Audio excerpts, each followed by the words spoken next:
kingdom, America, also spiritually Sodom and Egypt. But first and foremost, like our praise, honor, glory to the Father and the Son in the proper true Hebrew tongue. Call, Allah, La, Yahweh, Bahashim, Yahweh Shai, Bahashim, Ha, Rakah, Kodash, Ma'amah. Also, Delmas to the elders and apostles of GMS, and Delmas Samad as well, Haram Masharallah, and also peace and blessing to 1/3, and salutations to all for elect. Today we got a lesson entitled Realm Against Realm, because we come into a time point where you're going to have all out hell breaking loose here in America. You see what I'm saying? You're going to have men against women, women against women. You see what I'm saying? Nation against nation, city against city. You know, all out martial law here across America. You see what I'm saying? But in the midst of that, you have the world, the remnant of Israel that's going to be uplifted to a certain degree, you know, leading all the way up to the kingdom, man. You know, for basically amending our ways and getting closer to Yahweh Shem Yahushua in this time period. So can I get that first precept, Hebrews 1:1? This is Hebrews chapter 1, verse 1. All the way to 4. It says, Yahweh, who at sundry times and in sundry,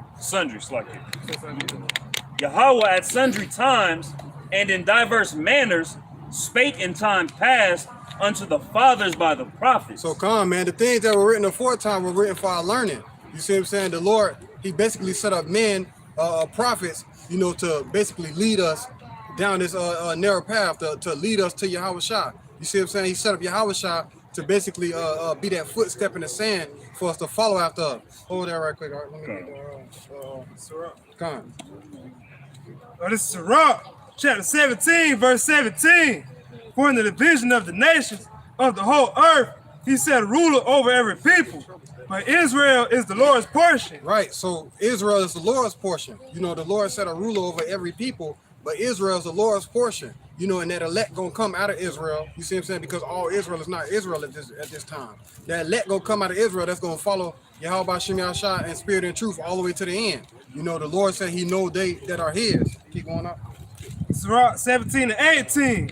Whom, being his firstborn, he nourisheth with discipline, and giving him the light of his hope, of his love, doeth not forsake him. Right, so the Lord is not going to forsake that remnant. You know, he put us in that fire, you see what I'm saying, to better us so we can come out as fine gold. Whole time, 2/3 of our people, they in that fire, but they're going to be kindled up. You know, they're going to burn up like straw because they ain't going to be able to handle the things that's coming upon the earth here in Babylon. You see what I'm saying? Just look at the mind frame that they in. You see what I'm saying? I asked certain people in my family, hey, you heard about this? BRICS? You heard about that? You see what I'm saying? They completely oblivious. You see what I'm saying? Because they're not paying attention. They're worried about these idols and things that they that they can basically worship. You got it, Bishop. Interjection? Yeah. This is Isaiah 48:10. I can't hear that. Y'all brought this up. No. All right. It says, behold, I have refined thee, but not with silver. I have chosen thee in the furnace of affliction. For my own sake, even for my own sake will I do it. For how should my name be polluted, and I will not give glory unto another. Right, so when it's all said and done, man, the Lord put us in that fire, that furnace of affliction to better us. You see what I'm saying? For his name's sake.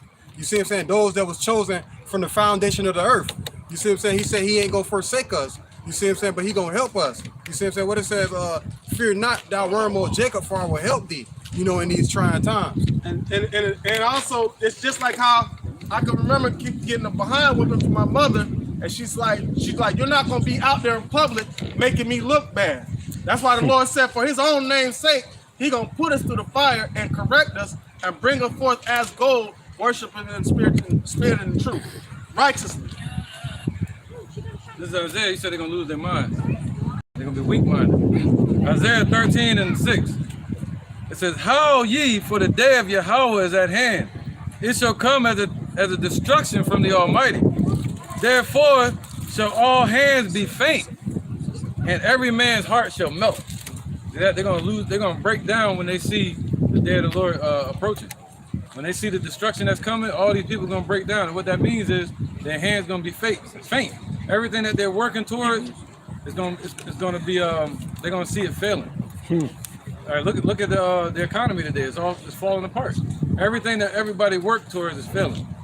You see that? And it says what? And their hearts shall melt. So all their desires, all their dreams, their 401ks, that's all going to be fading away, man. All right, destroyed.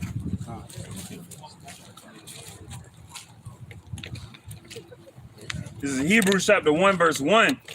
It says Yahweh at sundry times. Yep, and in sundry times means several times. He said it over and over again. and in diverse manners spake in time past unto the fathers by the prophets, hath in these last days spoken unto us by his Son, whom he hath appointed heir of all things, by whom also he made the worlds. Right. He pointed Yahushua as heir of all things. And Yahushua was the first being created. You see him saying that created the elect, that created everything. But it says the point was that he made the worlds, WORLDS, multiple worlds. You see what I'm saying? Multiple realms. You know what I'm saying? Nations of people. You see what I'm saying? Even greater than that when it's all said and done with. Verse 3. Verse 3. Who being the brightness of his glory and the express image of his person, and upholding all things by the word of his power, when he had by himself purged our sins, sat down on the right hand of the majesty on high. Right, because Yahushua, he made the ultimate sacrifice for our nation. Like it says, Revelations 12, and they overcame him by the blood of the Lamb. You see what I'm saying? Even going back, you know what I'm saying, to Yahushua being the blueprint, you know, giving the blueprint from Yahweh to you know, create all things, to understand, you know, time in itself, you know, what's going to happen tomorrow, what's going to happen 1,000 years from now. You know, Yahushua knowing how many children we're going to have in the kingdom, everything. 10,000 years down the line, Yahweh Hashem Yahshua already know what it is and what it ain't.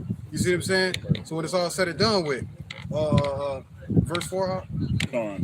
Verse 4. Being made so much better than the angels, as he hath by inheritance obtained a more excellent name than they. Right, because he was made a little lower than the angels, because he, you know, he had to go through death. So he had made the sacrifice for he the one who he presented his body as a living sacrifice for our whole nation. You see what I'm saying? So we could be able to make it back to the Father when it's all said and done with, man. So come on, man, it's a beautiful time to be alive, and it's more beautiful to know that we got this type of power on our side. You know, us being on the right hand of Yahweh Shem Yahshua, Yahweh Ratazah. Revelation 3 and 10. No, not yet. Psalms 90 and 1. It's Psalms 90 and 1. Lord, thou hast been our dwelling place in all generations. All generations. Before the mountains were brought forth, or ever thou hadst formed the earth and the world. Right. It says he formed the earth and the worlds. You see what I'm saying? And that's a cut on these Christians. You know, basically trying to say that use John 3:16 to basically push forth the whole world. But the scripture said the Lord created the earth and the world. Going back to Ecclesiasticus chapter 17 and verse 17. And the division of the nation, he set a rule over all people. And he made the worlds, basically. You see what I'm saying? Keep going on. I got a rejection. You got a bishop. All right, this is Ezekiel chapter 11, verse 16. Therefore say, thus saith the Lord Yahweh, although I have cast you afar off among the heathen, and although I have scattered them among the countries, yet will I be to them a little sanctuary in the countries where they shall come. So basically, the Lord has always been a place of refuge for us, even in the times of our captivities and calamity. So he's always left that little sanctuary for us to run to, and that's his name. So we're always going to be comforted, because the Negroes, Latinos, and Native Americans need to understand that they're the children of Israel. The Father's name is Yahweh, his Son's name is Yahushua. The God of Abraham, Isaac, and Jacob, he was for us, and he created us for us to worship him and him only. All right?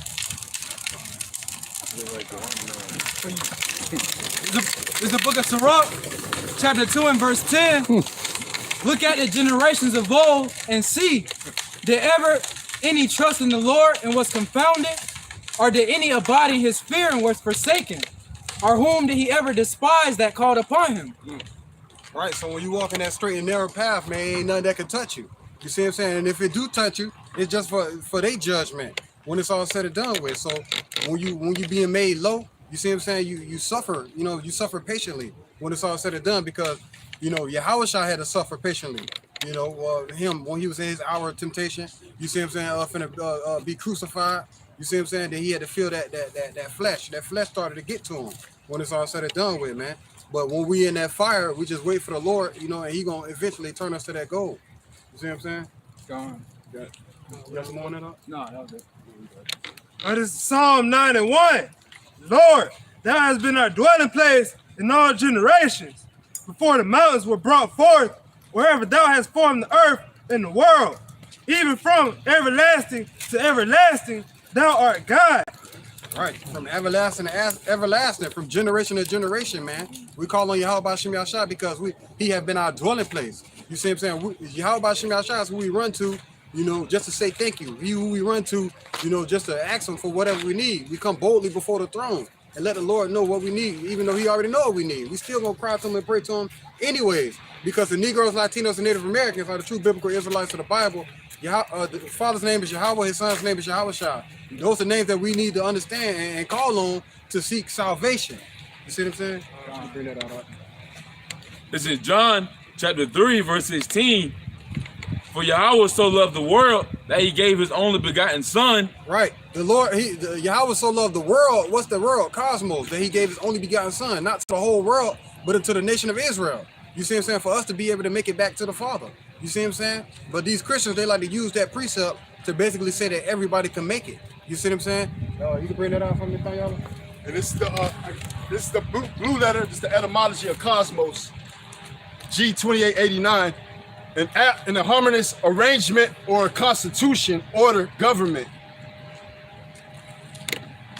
Inhabitants of the earth, men, the human family, the ungodly multitude, the whole mass. Basically, it means the cosmos means what? A harmonious arrangement, a government. All right, those of the like mind, the harmonious arrangement.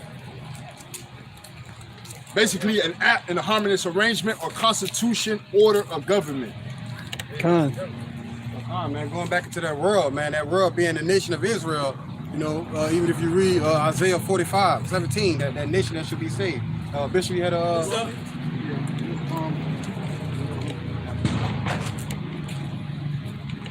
All right, this is Isaiah chapter 40, verse 15. It says, no, verse 13. Who hath directed the Spirit of the Lord, or being his counselor, hath taught him?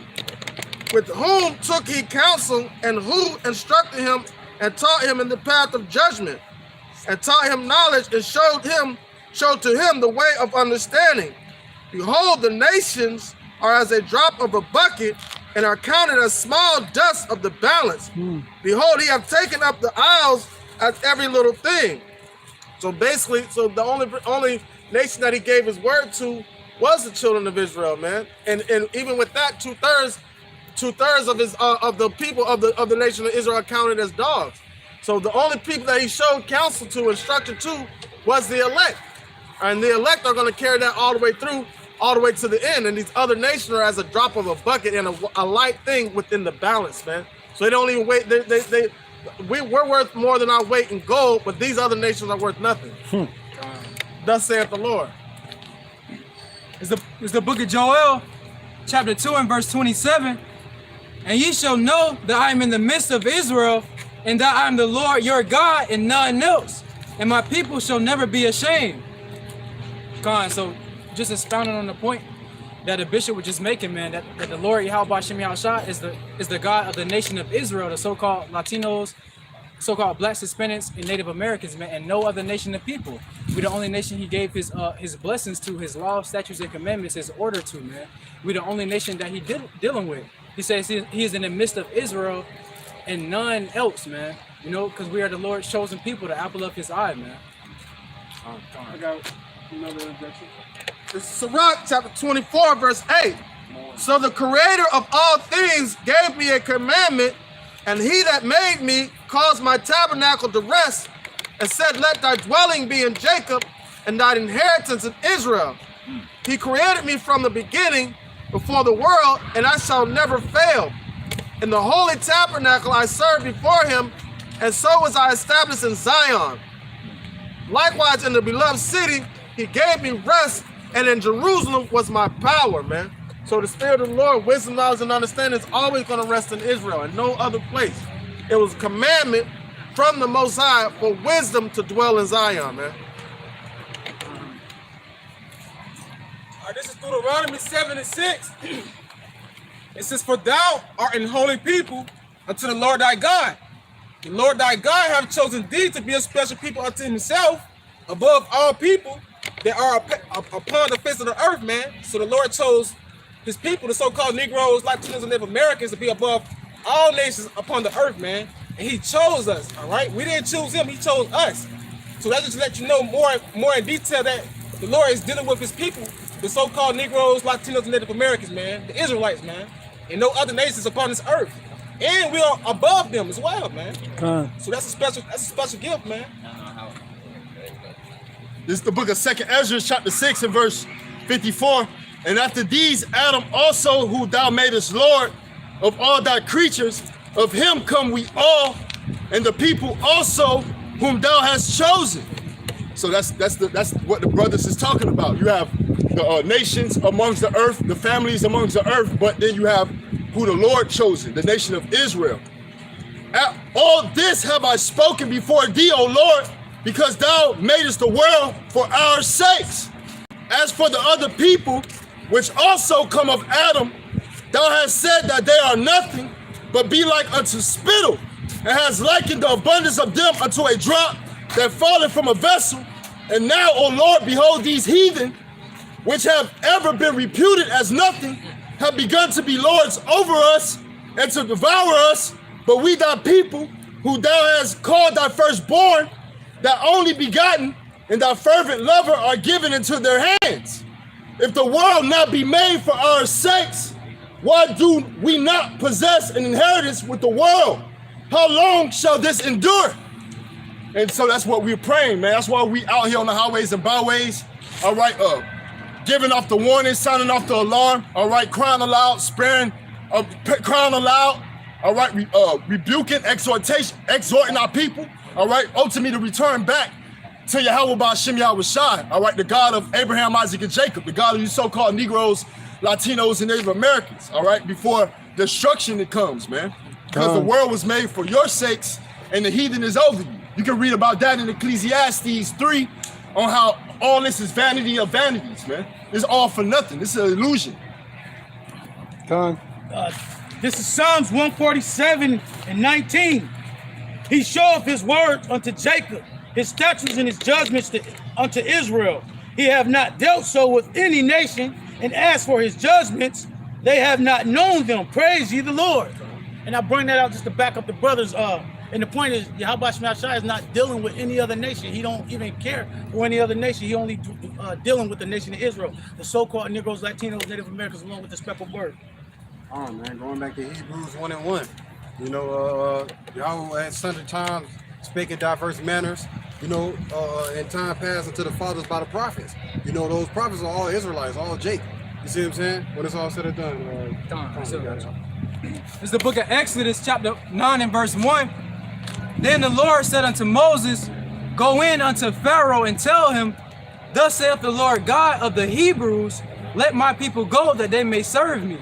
And I brought it out just to continue further in the point that the Lord Yahweh Ba'Shem Yahweh Shai is only the God of the Hebrews, the so-called blacks, Hispanics, and Native Americans. No other nation, man. Come on, that was it. This is back at St. John chapter 3, verse 16. "For Yahweh so loved the world that he gave his only begotten Son, that whosoever believeth in him should not perish, but have everlasting life." Come on, man. Backing up all the statements that the brothers been making. You know, the Lord loved the world so much that he gave his only begotten Son. You see what I'm saying? The same one who was there from the beginning. You know, in that chariot, you know, leading us out of Egypt.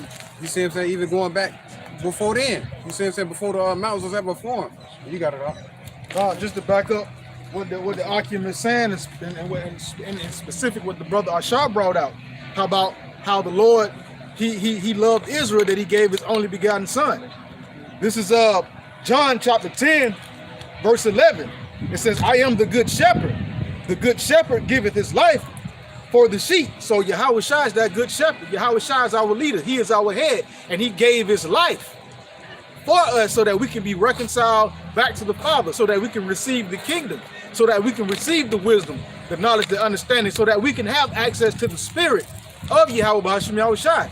So Yahweh Shai shed his own blood. The Lord gave his only begotten son so that we can be turned back to him. Revelation chapter 3, verse 10. Because thou hast kept the word of my patience, I will also keep thee from the hour of temptation, which shall come upon all the world to try them that dwell upon the earth. Right, and that's a different world than the world in John 3:16. You see what I'm saying? When it's all said and done with. Oikoumene. You got it. And this is the etymology, oikoumene. All right, it goes back to the Greek G3625, inhabited earth. The portion of the earth inhabited, whole inhabited earth, the world. So it's actually the actual world, the globe, all right, where everybody resides in, like the sea of people, all right, when it comes to the world in the oikoumene sense, all right? That's why it's the meaning the apostles and elders teaches us how to look up words, the importance of looking up words. Because the world in John 3:16, or what these Christians and these other philosophies like to expound upon, which they have no clue on because they haven't looked up that word world in John 3:16. It goes back to the Greek 2889 cosmos, meaning a particular arraignment, a government, which what the Lord is building. We can read about that in Revelation 7. All right, 12,000 men from each tribe. All right, for the nation of Israel. So you have the world in a particular arraignment, that cosmos, those first fruits that's dwelling in the spirit of Yahweh B'Hashem Yahweh Shai, and you got the world in the oikoumene sense, man, the sea of people. Okay. Verse Revelation 3 and 10. Because thou hast kept the word of my patience, I will also keep thee from the hour of temptation, which shall come upon all the world to try them that dwell upon the earth.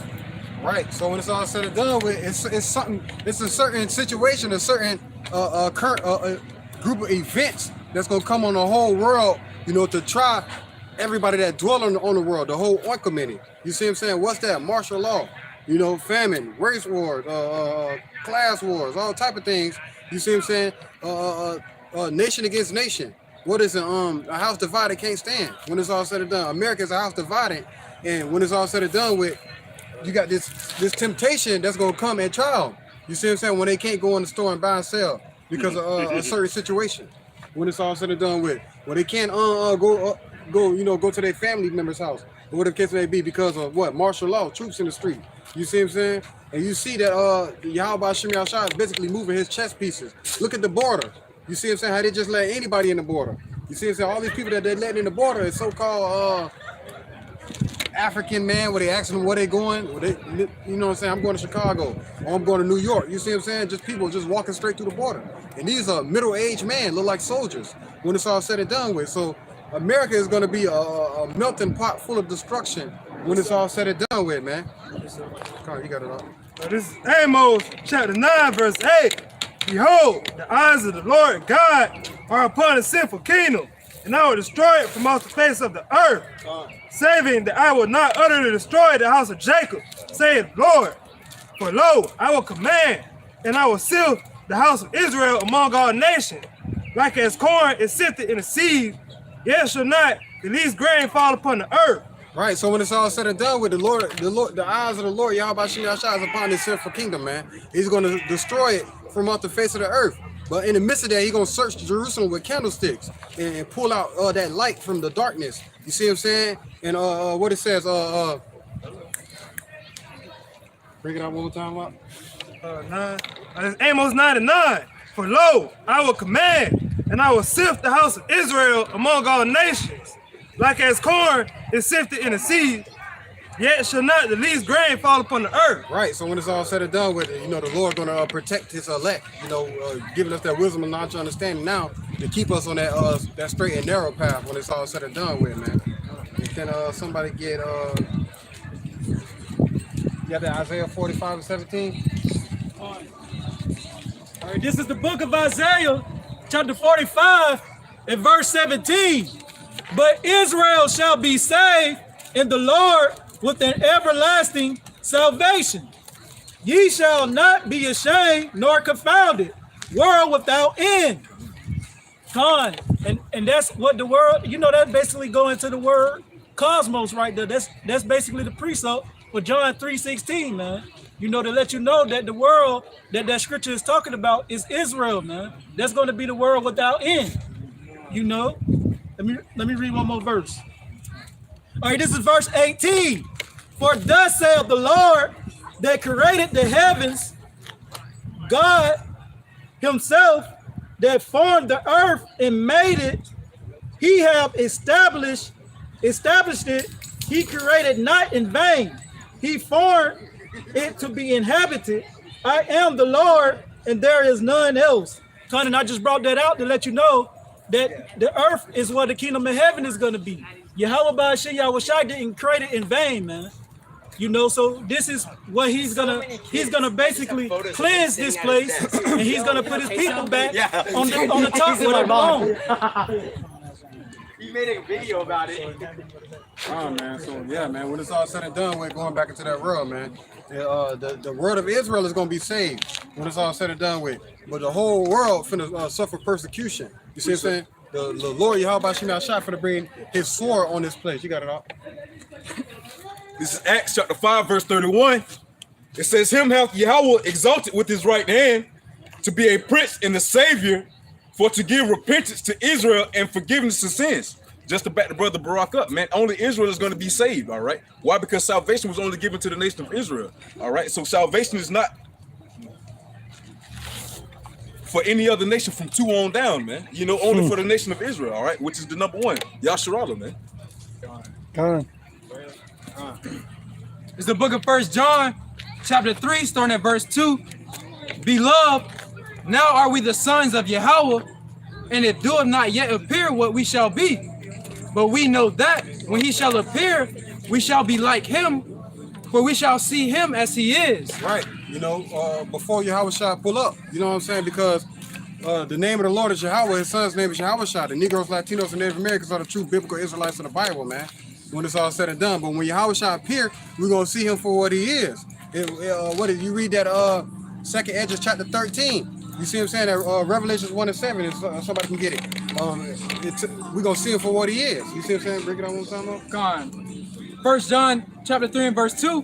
Beloved, now are we the sons of Yahweh, and it doeth not yet appear what we shall be. Right, because right now we're in this lower state. You see what I'm saying? We're a diamond in the dirt.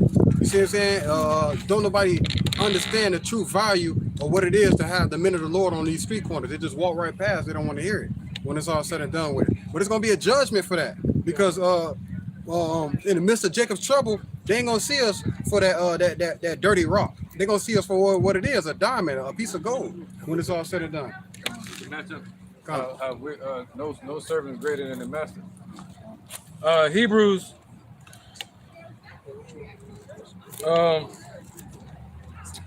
2 and 7. It says, thou madest him a little lower than the angels. Thou crownest him with glory and honor, and didst set him over the works of thy hand.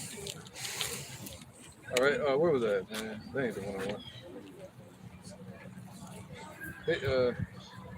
There you go, verse Hebrews 2 and 8. It says, thou hast put all things in subjection under his feet. For in that he put all in subjection under him, he left nothing that is not put under him. But now we see not yet all things put under him. But we see Yahushua, who was made a little lower than the angels for the suffering of death, crowned with glory. We're gonna see him as he is at that point. And honor that he by the grace of Yahweh should taste death for every man. So we're gonna see him as glorified for him. That's why I said hey, their name written that no man knew. No man knew. You the man, bro. Go ahead. You got it. You got It's back at 1 John chapter 3 and verse 2. Beloved, Now are we the sons of God, Yahweh Bashem Yahushua, and if doeth not yet appear what we shall be. But we know that when he shall appear, we shall be like him, for we shall see him as he is. And every man that have this hope in him purify of himself, even as he is pure. Come on, man. So in that day, man, we're gonna be like him when he appear, man. You know, even in the midst of Jacob's trouble, when he gives certain man spiritual power to be able to protect his sheep. You see what I'm saying? It doth not appear where we should be. They ain't gonna call you whatever your government name is. They're gonna be calling you your Hebrew name when they see that power on you. You know what I'm saying? They're gonna know that you a son of Yahweh Bashem Yahushua, man, when it's all said and done with. But we're gonna see him for what he is. You gotta bring that out. Romans 1:7. Revelation 1:7. Oh, yes, this is Romans chapter 1, verse 7. Revelations. Oh, Salaki. This is Revelations 1:7. Behold, he cometh with the cloud, and every eye shall see him, and they shall also which pierced him, and all kindreds of the earth shall wail because of him. Right. So when it's all said and done, you see, in this lesson was based off a lesson the elder apostle Ariamla did. He did a lesson. He was basically saying these devils know that something is coming. You see what I'm saying? But it says all eyes are going to see him when he pull up. But when we see him, we're going to rejoice. When we see the chariots, we rejoice. But 2/3 of our people, they think it's some type of alien invasion going on. We got this devil basically putting up proxies. What it is, it's a word that I'm looking for. Basically, that fake alien statue or something. Propaganda. You know what I'm saying? Trying to say that it's a whole alien attack. But we know as the hopeful elect of Yahweh Bashem Yahushua, who gonna pull up in these chariots and what he finna do when he come. You see what I'm saying? When it's all said and done. And this is what we hope for. And they look at us crazy for hoping in what we hope for. You see what I'm saying? But you got it all. And if I may add on too, that's why Isaiah 33:6 says, knowledge and wisdom shall be the stability of thy times, man. So that's why in these times, all right, as we get to the climax of Jacob's trouble, we won't be wavering to and fro. Why? Because we're concrete on the foundation of the Lord Yahweh Bashem Yahushua, standing within his truth, so we know what's going on, man. That's why he told us to consume the whole road. So therefore, we won't be dumbfounded, all right, when these things come upon us, man. You know, for 2/3 of our people, that's why they say you fear what you don't know. So therefore, when they see these chariots coming about, they're going to fear that. Why? Because they don't know what it is and don't know who it is, man. Not knowing that these are the vehicles of the Lord Yahweh Bashem Yahushua's angels, man. You know, so therefore we have nothing to fear. All right. If anything, that's what we hope for. But 2/3 of our people, they don't hope for that. Why? Because they don't know what it is, man. This is salvation, man. They have that it's like they have that imagination of little green men or reptiles or gray people inside of their mind that Esau put there. Right. But we're sitting here to tear all that down and tell them no. The angels look like men. Look like men. Are men. Well, not our men, but they look like men. Yeah, us men. God, yeah, God. Right. And so that's no longer see what happened. That's it's funny you say imagination, because that's what I've been trying to tap back into for a little minute. Esau took away our imagination and put in our minds deception. So that is a great deception of little green men and gray men and the big grays and the great whites, and that Edom is just really aliens and all the other kind of stuff. No. Those are chariots of the Most High, which were spoken of and throughout in countless of scriptures in the Bible, right? And those are going to bring us to deliverance, to bring us to our Lord and Savior Yahweh Shai, man. And ultimately for us to meet Yahweh and for us to be put in that new flesh. And that's what we work and strive for, to gain back our imagination so we can get back in the state of mind that we were in before we went into captivity, man. Be in our righteous state before we fell. And that's what Yahweh Shai was sent to do. Right, it's called controlling the narrative. They control the narratives with their movies too. All of the movies, the Marvel movies, they have Esau playing them. All of the biblical movies, they have Esau playing them. Even Africans and Egyptian princesses, like queens, what was her name? Sheba. They had Elizabeth Taylor play, I think it was. Cleopatra. Cleopatra. The Queen of Egypt was an Edomite. And knowing that the Sudanese people are the original and they're very, very dark, tall people, right? And those, bruh, like, so you're gonna really have somebody made a joke and had Matt said new movie Shaka Zulu, have Matthew McConaughey on the poster playing Shaka Zulu. But that's how they paint the narrative though. So like, you mean to tell me we ain't did nothing good over time? to them, to this place, the only thing we did good was stay in slavery. Right. Instead of showing, and instead of showing us what we're not, they're actually showing us what we are. By trying to show us what they don't believe we are. Precept. You know, so many lies. That means we got to be the children of the Lord, man. You know, saying we have no power, that means we truly do have power. God. This is the book of Isaiah, chapter 47 and verse 3. Thy nakedness shall be uncovered, yea, thy shame shall be seen. I will take vengeance, and I will not meet thee as a man. And I just wanted to grab that to further the point that the brother Barak was bringing on, and how, man, when the Lord Yahushua returns, he's not meeting these devils as a man, man. He returning in all of his glory, all of his might, with the host of heaven, man, the chariots, his power, his glory. And also the point the elder and the bishop were just speaking on, how Esau controls the narrative. Because on the movies and on the TV, anytime, you know, the Messiah returned, they make it all rainbows, kisses, and hugs, man. That's the narrative that they paint and put in our people's mind, and also through these false religions and philosophies. But according to the scripture, man, the Lord is coming back with a sword. He's coming back with death, destruction, and judgment, man. Power and glory, you know? He's coming back as that conquering lion. He's coming back as that conquering lion, not the lion that you chased out of the woods. Gone. You're not going to be able to put him on the cross. That's it. And in addition to that, if they make our people believe that the Lord's coming back with roses and kisses and hugs and everything, then there's no reason to fear. So they can continue in their folly because they have nothing that's going to be in their mind that'll turn them from that, right? But the men of the Lord know how the Lord's coming back. They know he come back and test some stuff up and move some furniture. So what do? We move accordingly. We're going to move the furniture before he get here. And set it and make sure we're set in place. I'm saying? So we don't get the judgment that sit on the earth. Just make it a point. Matthew 10 and 34. Think not that I am come to send peace on earth. I came not to send peace, but a sword. Right, because guess what? Why is that? Because in the scripture in Isaiah said there's no peace for the wicked. So with that being said, why is he gonna bring peace on the earth? He gotta destroy the wicked first before he can bring peace on earth. Somebody get Revelation 6:4. This is Luke chapter 12, verse 49. I am come to send fire on the earth. And what will I if it be already kindled?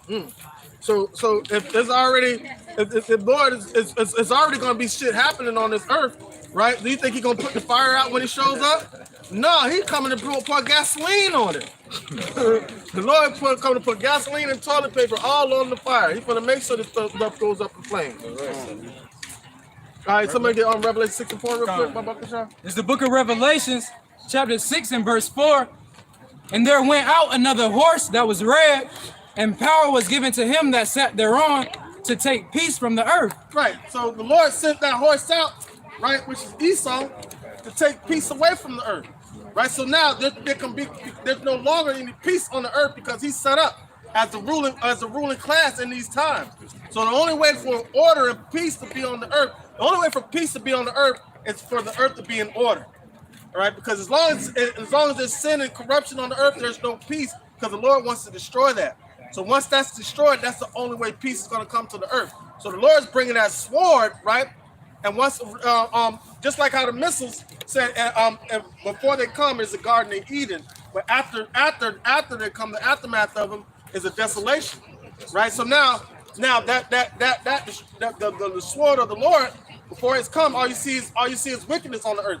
But after the Lord swings that sword, behind that sword, then the peace will come. After the rain comes the sunshine. What's up? Real quick, let me bring this up real fast. 2 Thessalonians 2 and 4. For the mystery of iniquity doeth already work. Only he who now letteth will let until he be taken out of the way. Right, the Lord is propping them up just like he propped up Pharaoh when he told Moses, hey, go let my people go, but he's going to put more hardship on my people because I'm going to harden his heart. He's hardened the heart of Esau and let him expose himself so it could be a witness against him, but the Lord's only going to let him get to a certain point. So it's going to have to happen until the Lord takes him out of the way. This is 2 Samuel 23 and 4. And he shall be as the light of the morning. So Yahushua is like the light of the morning. What's that? When the sun rises, that whole process of the sun rising, peeking over the horizon, That's how the kingdom is being brought in. And if ultimately, when the sun shines at its highest point at 12 noon, that's where our kingdom is going to be at its highest point. And Yahweh Shai is going to be ruling. Yahweh Shai is the sun that set the rule in the day, which is the kingdom. And he shall be as the light of the morning, which represents the sun. When the sun riseth, even a morning without clouds. So ain't gonna be no more clouds, like you said. The clouds gonna pass. So behind every storm, the sun is always shining. So behind Esau's rulership, Yahweh Shai has the kingdom. Yahweh's in the rulership. There's order out there in the heavens. Just because there's clouds covering the sun doesn't mean the sun ain't there. Yeah, that's right. And you deal with clouds, you're talking about darkness. Right? Just because there's darkness there, the sun is still shining. That's why Yahweh Shai said the kingdom is already prepared. Even a morning without clouds, man. So we ain't gonna have no more clouds, like you were saying. After the clouds pass and Esau's rulership is gone, it's gonna be a bright, clear righteousness on this earth. No more wickedness. No more confusion. No more confusion. No more dust. As the tender grass springing up out of the earth by clear shining after the rain. So after the rain passed and the storms passed, then you'll see the springtime and the grass growing from the sun hitting it. Right. You know, that's how Yahweh Shai gonna be with the elect in the kingdom. And even now, the Lord is shining on us, and we're springing up as grass, flowers amongst the willows. You know, subscribing our name to the name of Israel. That's right. So after the storm will arise the sweet dawn. All right, it's back at the book of John, 1 John chapter 3 and verse 2. Beloved, now are we the sons of God, and it doeth not yet appear what we shall be, but we know that when he shall appear, we shall be like him, for we shall see him as he is. And every man that have this hope in him purifieth himself, even as he is pure. Man. So when it's all said and done, we're gonna be like him. You see what I'm saying? We're gonna see him for what he is. The reason why we got that precept is to bring out this precept. Revelations 19 and 11. And I saw heaven open, and behold, a white horse, and he that sat upon him was called Faithful and True. Right, going to the Yahweh Shai, sitting on that white horse, that giant chariot.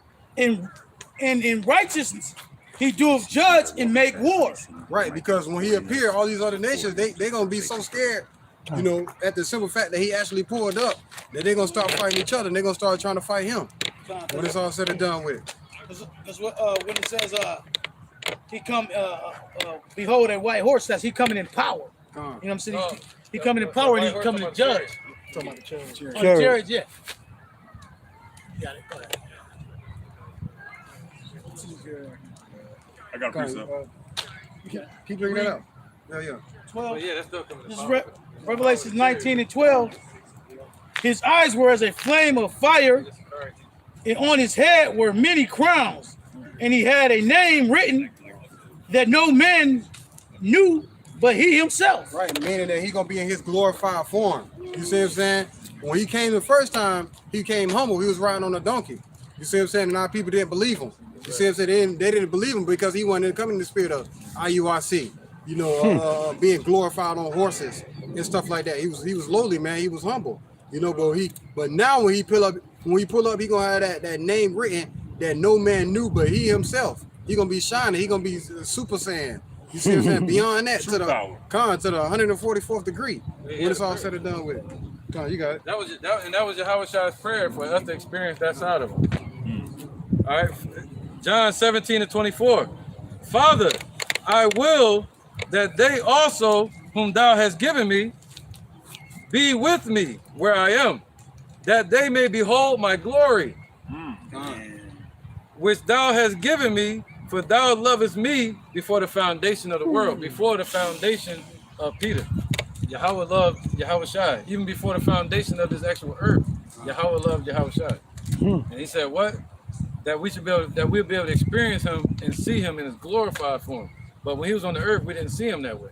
But the elect saw him as glorified. We saw him being glorified on that cross and his stripes. That was glory. No, you got it. But he said, now we're going to get to see him glorified. See him as he is, man. As he is. That's his Back in natural state. Revelations 19 and 12. His eyes were as a flame of fire, and on his head were many crowns, and he had a name written that no man knew but himself. And he was clothed with a vesture dipped in blood, and his name is called the Word of Yahweh, the Word of power. Right, because when it's all said and done, when he pull up, he's gonna be in the Isaiah 63 spirit, man. You see what I'm saying? Roaring like a conquering lion when it's all said and done with, man. Ready to do what needs to be done. Ready to do the Father's bidding, man, when it's all said and done with. You see what I'm saying? Keep going up. Revelation 19 and 14. And the armies which were in heaven followed him upon white horses, clothed in fine linen, white and clean. Right, so when it's all said and done with, their worst fear gonna come upon them. You see what I'm saying? A so-called invasion. You see what I'm saying? Straight white horses, straight chariots. You know, pulling up with Yahweh Shah when he pull up. We gonna see him for what he is. What he said. Somebody got to know that scripture. Even thousands of angels. When it says when he pull up, he gonna pull up. Heavenly hosts to heaven. Yeah, Khan. You know what I'm saying? If anybody can get that. But Khan, man, back at 15, keep going. back at 14. Revelation 19 and 14.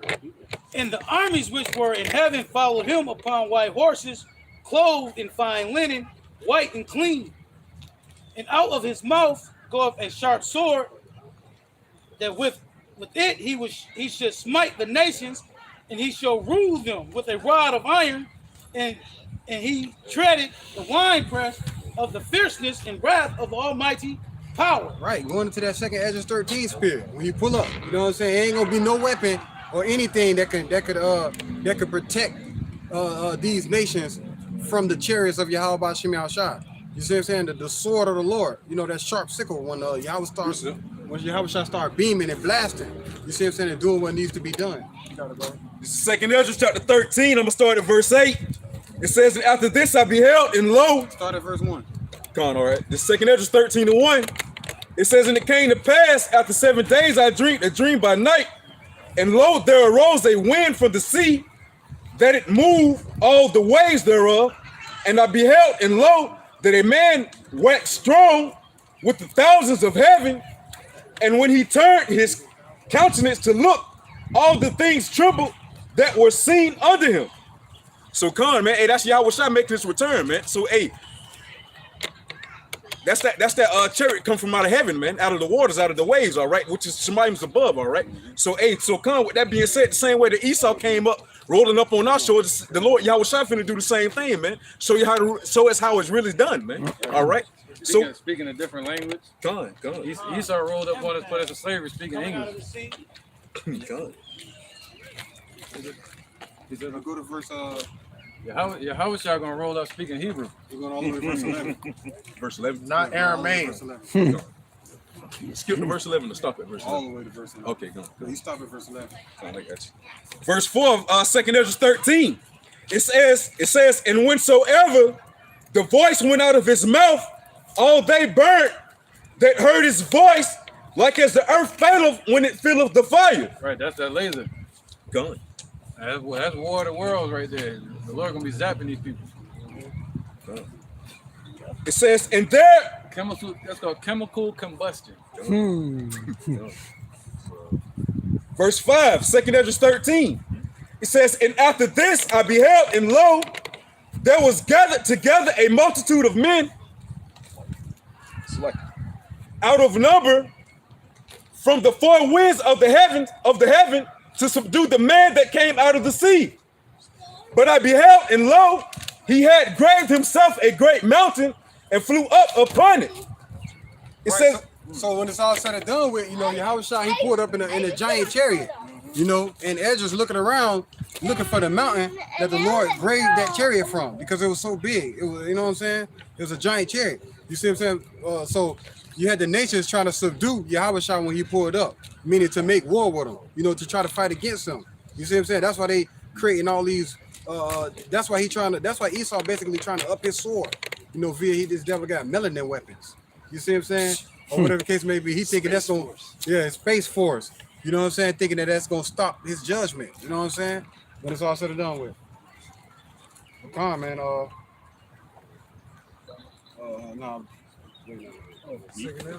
No. No, he's still reading, wasn't he? Oh, yeah. Okay. Verse 6 of 2 Ezra 13, Salaki. It says, but I beheld, and lo, he had graved himself a great mountain and flew up upon it. But I would have seen the region, Salaki, but I would have seen the region or place whereout the hill was graven, and I could not. Right, I wish I could fly, man. He said, we're going to be able to fly. We could defy gravity. And he can walk on water. They done fucked up. Go ahead, bro. Verse 8, it says, and after this I beheld, and lo, all they which were gathered together to subdue him were sore afraid. See, they think they're going to subdue Godzilla. They try to subdue King Kong. You know, that was originally about us. They said it was like a slave trying to chase after a so-called black Edomite woman. You know, so they think they can, all the movies, anytime it's like a so-called alien, the American army conquers them. Independence Day. Independence Day. One thing about Independence Day, Planet of the Apes. The day the Earth stood still. They ain't gonna subdue nothing. What's that? The War in Heaven. Let's get that real quick. Revelation 12. Yeah, Revelation 12. This part right there. Y'all can break it down though. Yep, the War in Heaven. Somebody grab that? there's a particular part in Independence Day where they seen this big ship out in space, right? And the closer that the ship got to the Earth's orbit, like the so-called aliens that they had captured kept, like, you know what I'm saying, like getting in the, you thought they were getting in a rage, right? And they were getting all excited or whatever, right? So one of the scientists was like, one of the military generals was like, hey, why are they getting all agitated and upset? And the scientist was like, they're not getting upset, they're rejoicing. The closer that big ship got to the Earth's orbit, the more excited the so-called aliens got. So the same thing that's happening here on Earth. The closer that we are to our salvation, the more excited we get, the more teaching we do, the more people are converted. Hey, Con. Hey, just to add on, Revelation 12:12, rejoice ye heavens, ye heavens, ye earth that dwell in them, man. Why? Because the devil coming down with great wrath. So we see that Esau coming down with that great wrath. We know that salvation coming too. Why? Because you got to go through A before you get to B, man. It's a process. It's an order with this thing, man. So therefore, by Esau coming with that great wrath, we know what comes next, man. Where we get that divine intervention and the Lord Yahweh Bashem Yahushua stop that wrath, man. And that's where our salvation coming in. So when we see that chariot of the Lord Yahweh Bashem, or the Lord Yahweh Bashem Yahushua coming in, man, we're gonna be just like those quote unquote aliens, all right, that was rejoicing, all right, when their quote unquote mothership comes in. When our fathership come in, we're gonna be all hyped too as well, man. Right. So Esau, give us some money or something. Esau was a standard lifted up against us when we was out here being wicked, right? And the Lord used Esau to put us in subjection and put us in slavery. Now you don't think that the Lord, when the enemy come rushing in as a flood, that the Lord's going to lift up a standard against them? All right, but our standard is going to be even higher than the standard that He used to bring us down. It's going to be a different standard that He's going to use to lift us up, man. You know, there ain't going to be no stop. There's not going to be a stopping point of Him lifting us up, because we're going to forever be with the Lord, and we'll never be in that fallen state again. Yeah, they brought that out. Revelation 12:7. It's Revelation 12:7, and it reads, "And there was war in heaven. Michael and his angels fought against the dragon. The dragon fought against his angels." And who is that? That's going to be the Space Force, NATO, and you got the European Union. They're building their army also, because the European Union at first didn't have an army. They relied on NATO. Now the European Union is starting to build their own army infrastructure. So that's all these armies of these nations of the earth, right, that are going to try to fight against Yahweh Bashem Yahushua and the holy angels. Like you said, they're going to turn and try to subdue him. You know, Lord said, rabbit ass man. You're going to try to apprehend the Lord. Subdue him. I'll be back. I'm going to subdue him.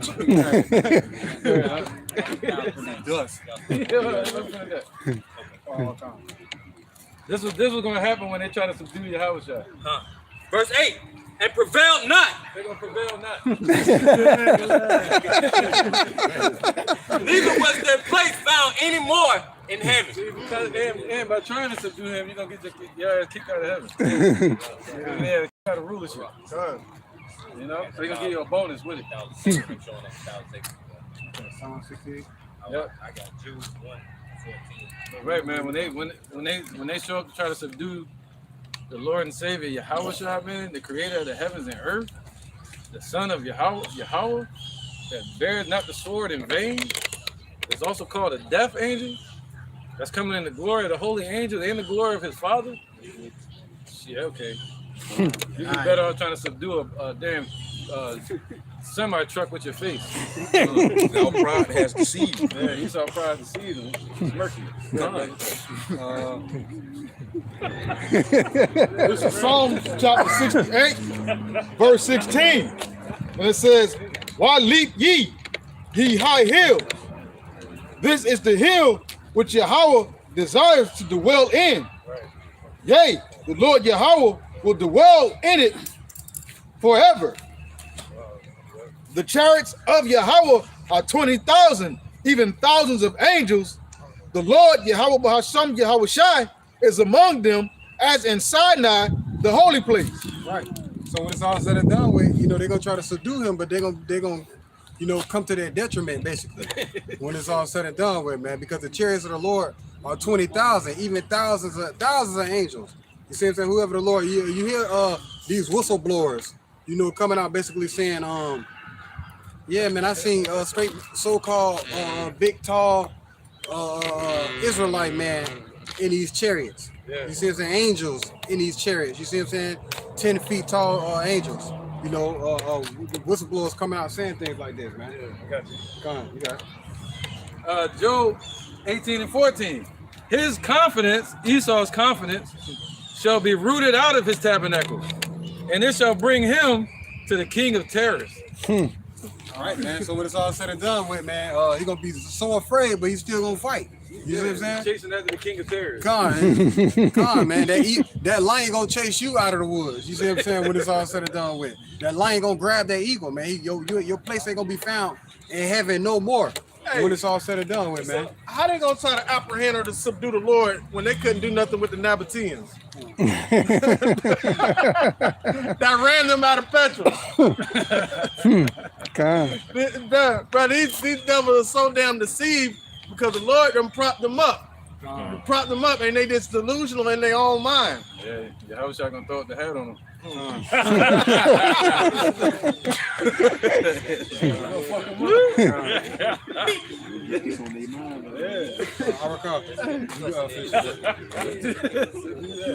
Second Ezra chapter 13, picking back up at verse 8.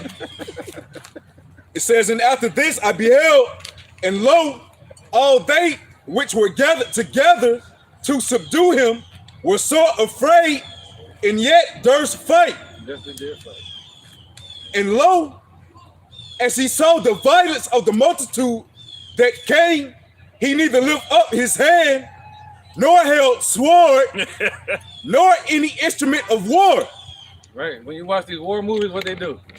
Here they come, get ready. No, he ain't gonna do none of that. They're gonna be like, "Hey, should we blasting?" Like, nah, chill. This is, when we get the sword, nah, just chill. And when they get too close, they're gonna zap their ass, man. Wow. God. Verse 10 of Second Ezra. It says, "But only I saw that he sent out of his mouth as it had been a blast of fire, and out of his lips a flaming breath, and out of his tongue he cast out sparks and tempests." Right. So, man, imagine that. Imagine the Lord, you know, calling all nations to the valley of Yahweh Shaphat, right? Joel chapter 3.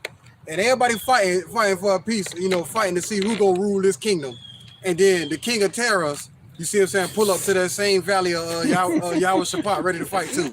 You see what I'm saying? Like, what's that? That's like that WWE Royal Rumble with everybody in the ring. Everybody in the ring fighting. You see what I'm saying? But now you got Yahweh Shah pull up. Now he ready to fight. Now everybody's so scared that they turn around and they try to fight him. That's that violence that they try to basically come against Yahweh Shah with, thinking that they're going to prevail. But the scripture said they prevailed not. Yeah, remember War of the Worlds when they were looking at that damn machine? They were looking at the chariot. At first, they wasn't all of it. They were like, "Oh wow!" Yeah, then they didn't know that's that they cooked the hell out of them. And you know the beautiful part about that scripture? Like, I was thinking the other day, like, like the things that Esau does that we wouldn't do, like the crazy stuff, like they have, because they have no fear in their mind, right? Our lives are based upon fear. The moment you see Esau in fear, because ain't nobody ever seen it on the earth. They like to impose fear on everyone else with deception, right, and confusion. But when have you ever seen him in a state of fear? When his money about to fail. Even in that, I'm talking about these upper elites. Oh, God. They say what? Die hard.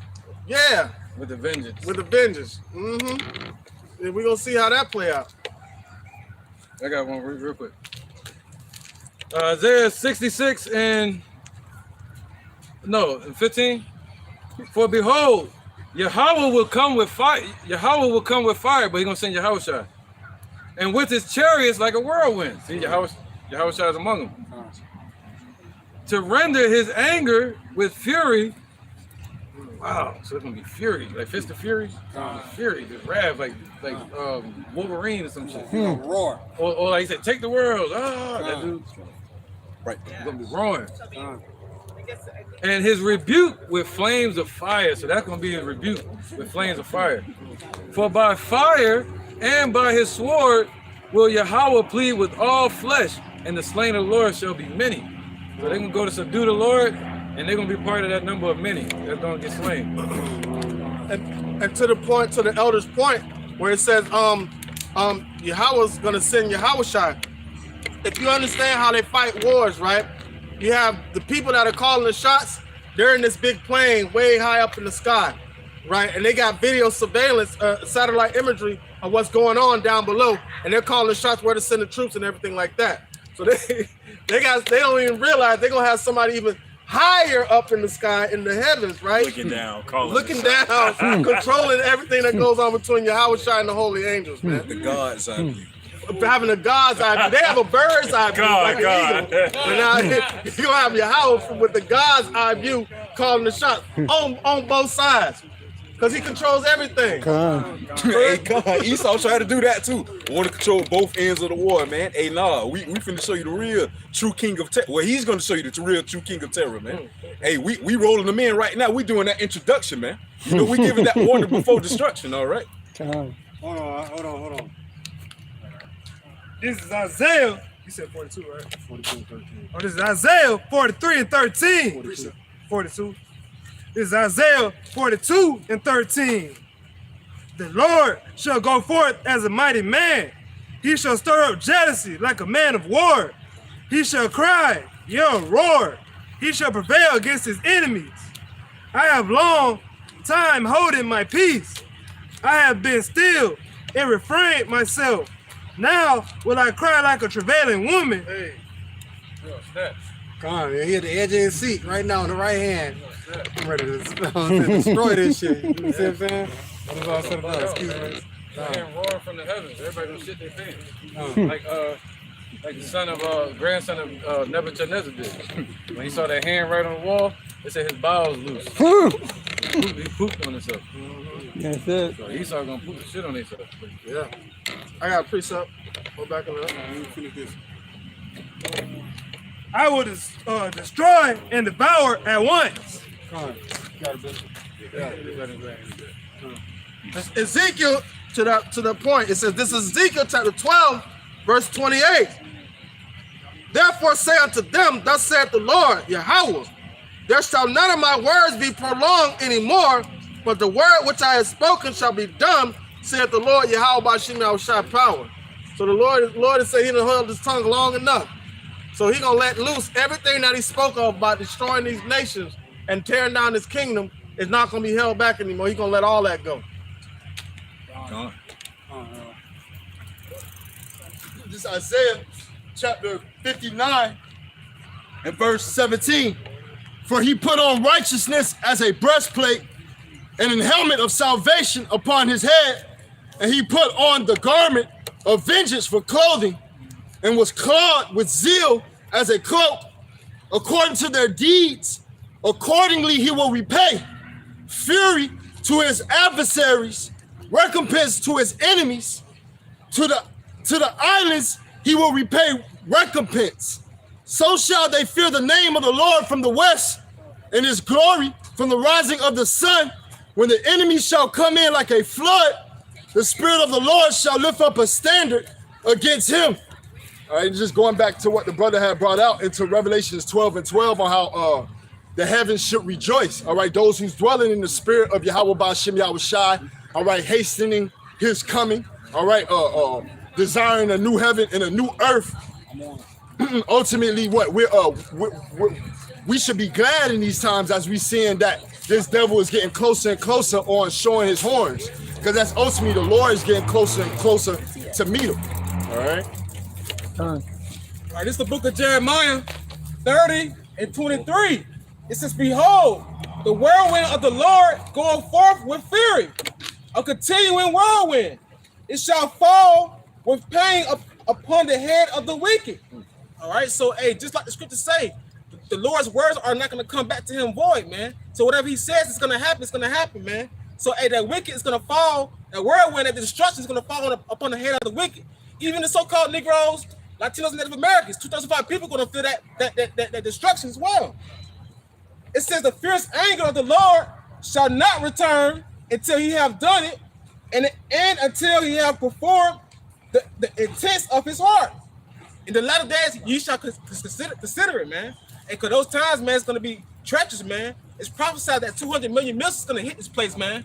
You know, so if you're not seeking the Lord, Yahweh Ba'ashem Yahushua right now, while it's early, you know what I'm saying? This is the best time. This is the grace period, you know what I'm saying? Hey, all hell gonna break loose upon the wicked, man. This Jude 1 and 14, just to kind of back up Nakar's precept about the thousands of angels coming. Right, this is Jude 1 and 14. It says, and Enoch, also the seventh from Adam, prophesies of these saying, behold, Yahushua cometh with 10,000 of saints to execute judgment upon all, and to conceive all of Salakia, and to convince all that ungodly among them of all their ungodly deeds which they have ungodly committed, and of all their hard speeches which ungodly sinners have spoken against him, which is speaking against Yahushua. So Yahushua is gonna come back and put everybody in check, man. All these other nations and the 2/3 of Israel as well. Everybody that got their little lick in when he was on the cross, said everything that they said, let him get himself off the cross. Now he pulling up with all his brothers and his cousins. You thought he was by himself, now he finna pull up. You see what I'm saying?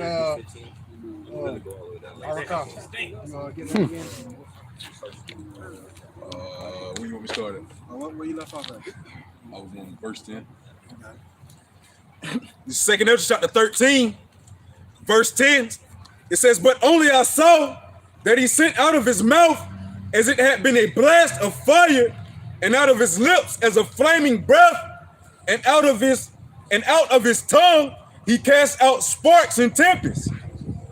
And they were all mixed together, the blast of fire, the flaming breath, and the great tempest, and fell with violence upon the multitude which was prepared to fight, and burnt them up every one, so that upon a sudden of an innumerable multitude nothing was to be perceived but only dust and the smell of smoke.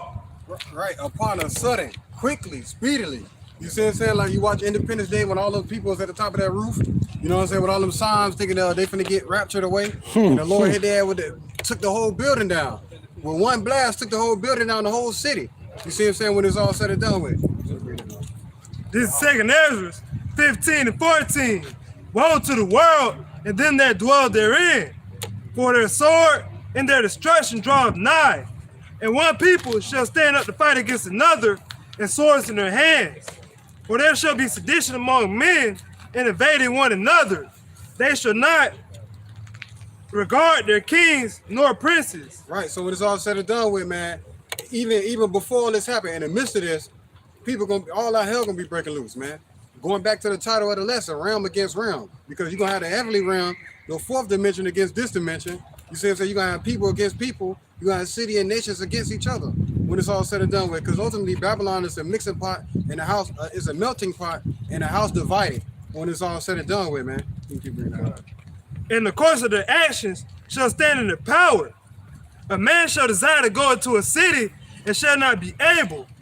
For because of their pride, the city shall be troubled, and the houses shall be destroyed, and the men shall be afraid. And the man shall have no pity upon his neighbor, but they shall destroy their houses with the sword and spoil their goods because of the lack of bread and for great tribulation. Right, so when it's all said and done with, man, all our hell gonna be breaking loose in the midst of here. The Lord said, I come to set fire on the earth, but what will I if I already be kindled? You see what I'm saying? In the midst of 325 million plus the extra millions of people that's coming across the border going crazy at one time. You know, all out mayhem. But in the midst of that, you gonna have them candlesticks lit. You see what I'm saying? You gotta have the Lord's elect being still in that day. You see what I'm saying? We ain't gonna make haste in that day because it's an evil time when it's all said and done with, man. So we ain't gonna have nothing to fear. We're gonna sit back and watch everybody judgment come. You see what I'm saying? Every day is gonna be a new sight to see.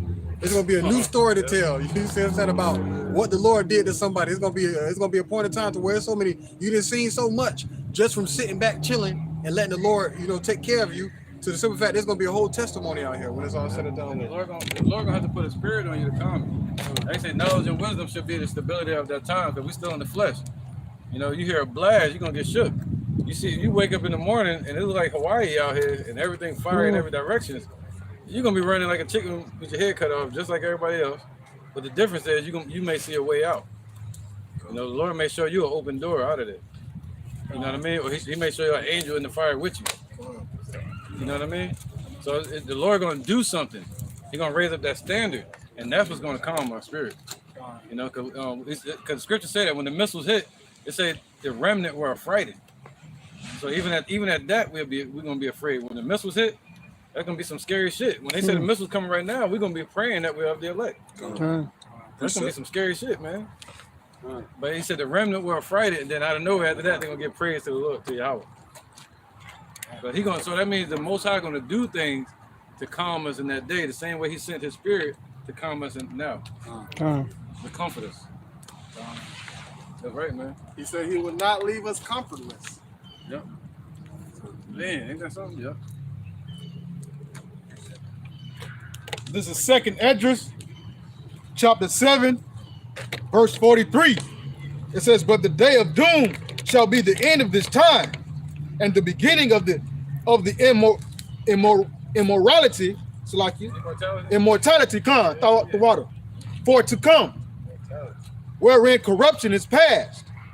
It says, "Intemperance is at an end, infidelity is cut off, righteousness is grown, and truth is sprung up. Then shall no man be able to save him that is destroyed, nor to oppress him that hath gotten the victory." So, day of doom is going to be the end of this time that we're living in now, the end of wickedness, the end of immoral doings, the end of fidelity, the end of spiritual immorality, the end of iniquity. Like he said, what? That's the 2nd Esdras chapter 6. Know how to get it. So he said, "What shall be the parting asunder of time?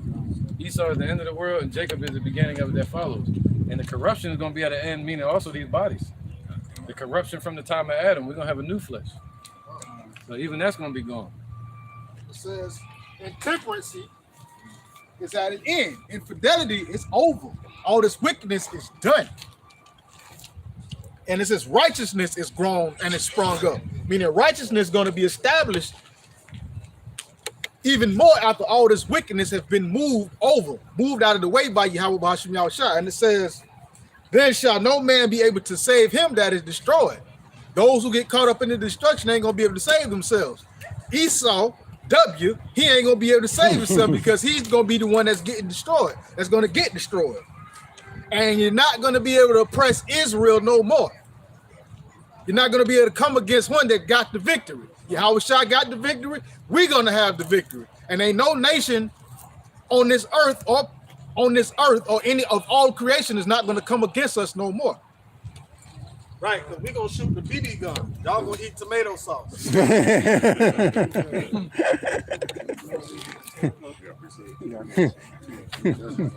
is First Maccabees, chapter 3, verse 19. For the victory of battle standeth not in the multitude of an host, but strength cometh from heaven. They come against us in much pride and iniquity to destroy us and our wives and children and to spoil us, but we fight for our lives and our laws. So it doesn't matter how many people are going up against the Lord. I mean, ultimately, the Lord's going to have more with him. But it doesn't matter how many of the Edomites and how many of the heathen, 2/3 of our people, try to fight against the Lord, because ultimately the power comes from heaven. The power comes from Yahweh Hashem Yahweh Shai. So when the enemy comes rushing in like a flood, as long as we're being in truth and sincerity unto the Lord, he'll always fight for us as long as we're fighting for him. Hey, Sirach 4:28, man, strive for the truth unto death, and the Lord shall fight for you, man. So that's why at the end of that precept that the brothers just brought out, we fight for our lives and our laws, man. So you stand up for the Lord, Yahweh Bashem Yahweh Shai, he's going to stand up for you, no ifs and buts about it, man. When you go into that word, strive, it means to fight vigorously, man. So you fight your ass off, stand to the truth unto death, stand for the truth unto death, and you don't got nothing to worry about, man. The Lord Yahweh Bashem Yahweh Shai, he's going to uphold the end of his bargain, man. You know, so he's going to fight for you. All right, this is 2nd Ezra 15:20. Behold, saith God, I will cause together all the kings of the earth to reference me, which are from the rising of the sun, from the south, from the east, to Libanus, to turn themselves one against another and repay the things that they have done to them, like as they do yet unto my chosen, so will I do also, in recompense in their bosom. Thus saith the Lord God. Right, so when it's all said and done with, man, going back to the statement, realm against realm, the Lord will call together all the kings of the earth to reverence him in this time. You see what I'm saying? He's going to Joel chapter 3. You know, going to the statement I made earlier about, you know, the Lord calling all the kings to the valley of Yehoshaphat, the valley of Jehoshaphat. You see what I'm saying? To fight World War III, to where they're going to be fighting each other. Different worlds going to be fighting each other. And then the Lord gonna pull up from the fourth dimension to fight them. You see what I'm saying? When it's all said and done with. So we in some trying times, man. You got it. Yeah, that's what it is.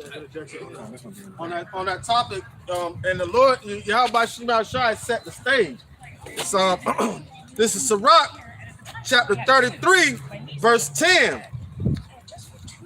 And all men are from the ground, and Adam was created of earth. And in much knowledge the Lord had divided them and made their ways diverse.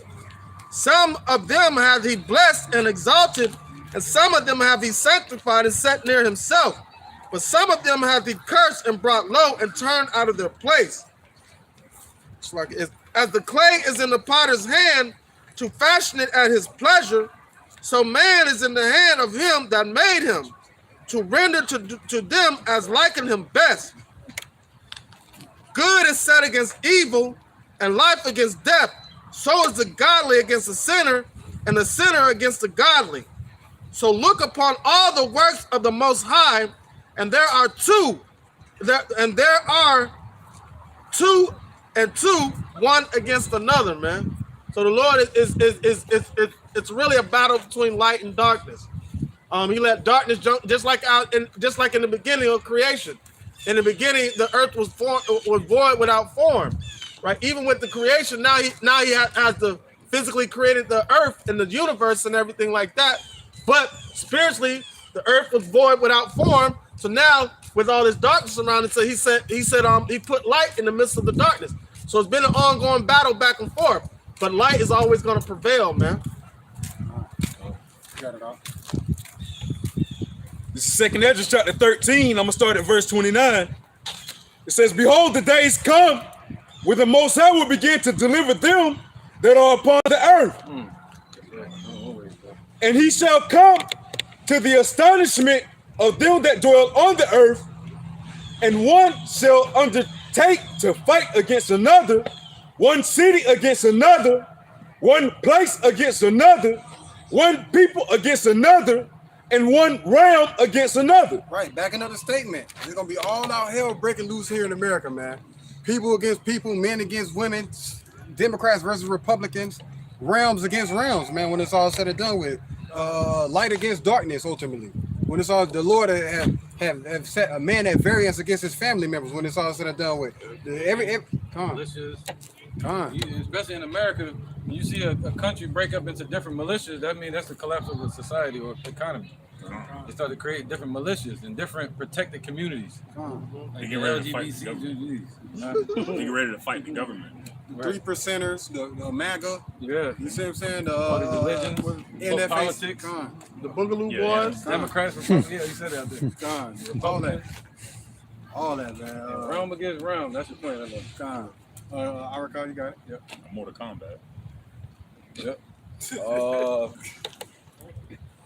Verse 32 of 2 Ezra 13.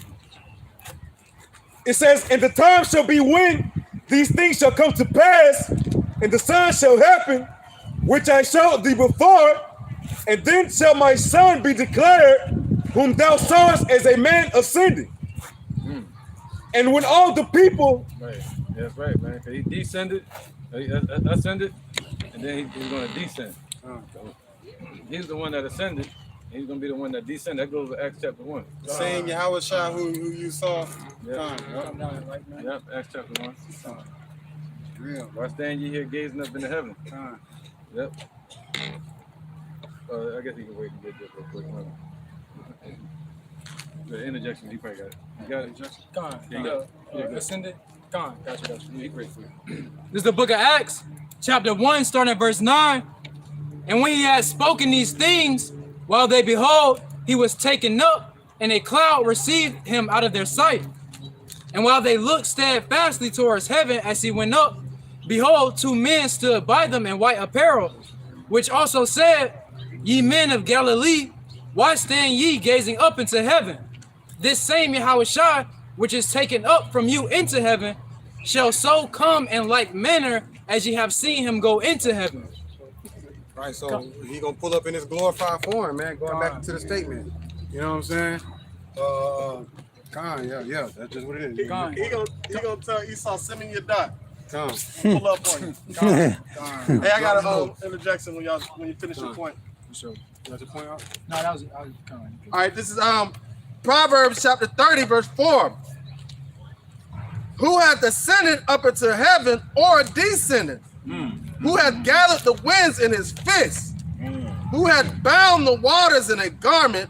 Who hath established all the ends of the earth? What is his name, and what is his son's name, if thou canst tell?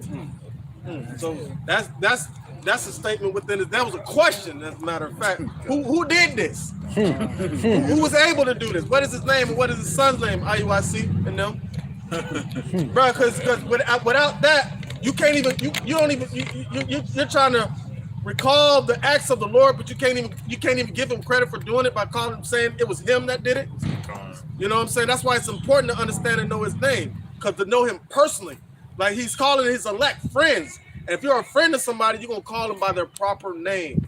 Wouldn't it be horrible if you hanging out with a dude for like 5-6 years straight, and he turned to you and he was like, "Damn, bro, I'm sorry. What's your name again?"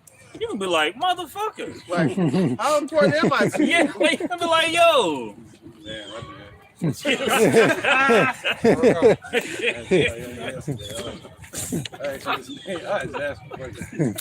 this is the etymology of the word realm. It says realm. It comes from the word regiment or government or royalty. So the heavenly armies are going to go against Esau and his armies, the world's armies. So it's a government.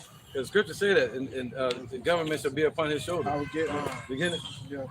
This Isaiah chapter 9, verse 5. Oh my God, this part makes a lot more sense now. All right, so now listen to this. It says, start at verse 4. It says, "For thou hast broken the yoke of his burden, and a staff of his shoulder, the rod of his oppressor, as in the day of Midian.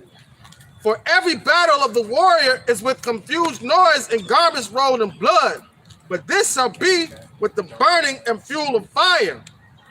For unto us a child is born," because this is one who's going to be fighting the war for us.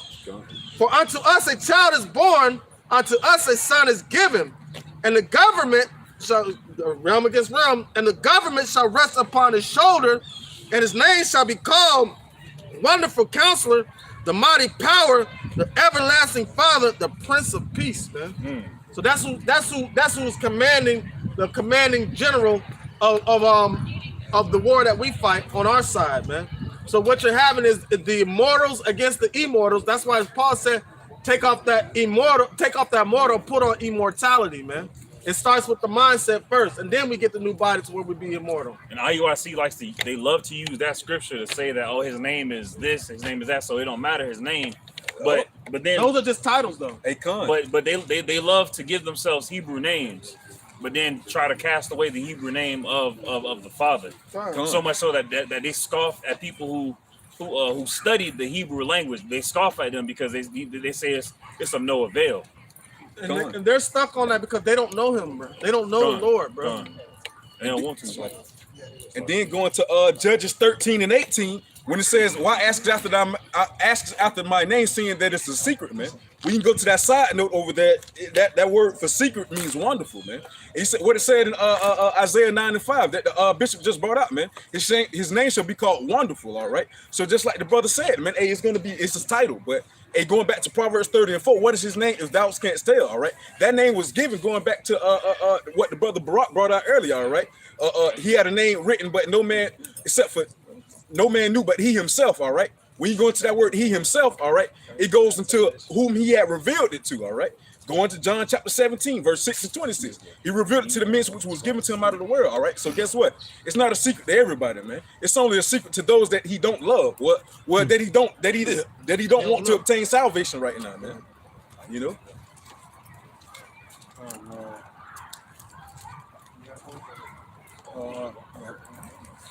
This is 2nd Ezra chapter 13, verse 33. It says, "And when all the people hear his voice, and every man shall in their own land leave the battle they have on against another." Slakia, one against another. Son. And Slakia, 2nd Ezra 13 and 33 again. It says, "And when all the people hear his voice, every man shall in their own land leave the battle they have one against another. And an innumerable multitude shall be gathered together, as thou sawest them willing to come and to overcome him by fighting.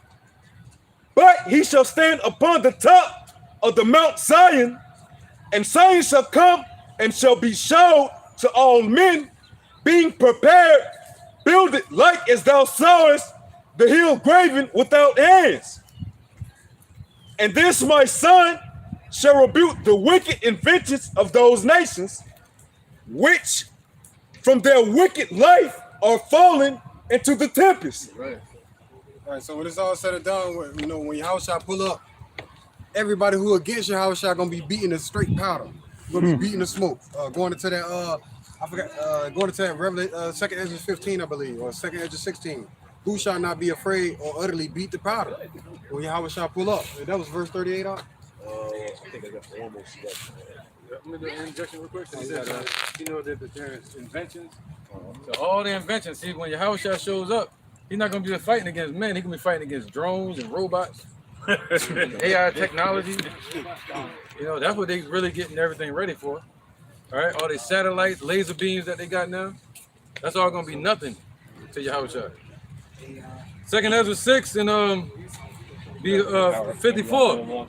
"Behold, Yahweh knoweth all the works of men, their imaginations, their thoughts, and their hearts." So he knows all their imaginations. So he got the inside scoop on how to break it down. That's like Russia and China sending the technology over here, and they got the destruction code. You just press the button and it's done.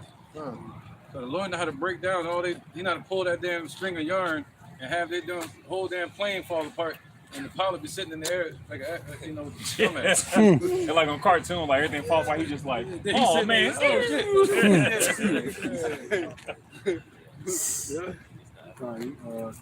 I got a precept. This is the book of St. John, chapter 14 and verse 16. "And I will pray the Father, and he shall give you another comforter, that he may abide with you forever, even the Spirit of truth, whom the world cannot receive, because it seeth him not, neither knoweth him, but ye know him. For he dwelleth in you and shall be in you. I will not leave you comfortless.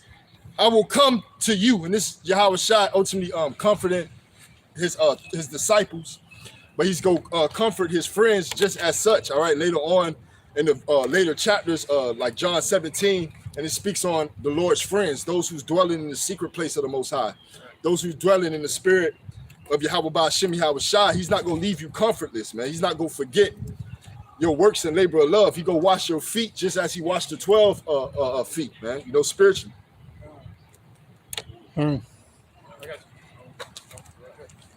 Second Ezra 16 and 61.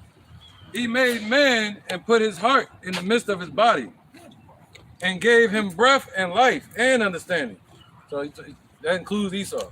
You know, Esau don't think they were created and shit. He think they just fell out the damn sky.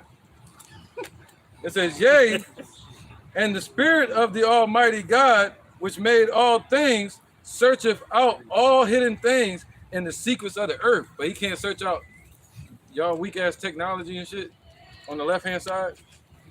And it says, surely he knoweth your inventions. See that? So the Lord know all the inventions, things we don't even know of. They got inventions going all the way back to the 60s and 70s that we don't even know they've been doing. Experiments they've been doing to people since then.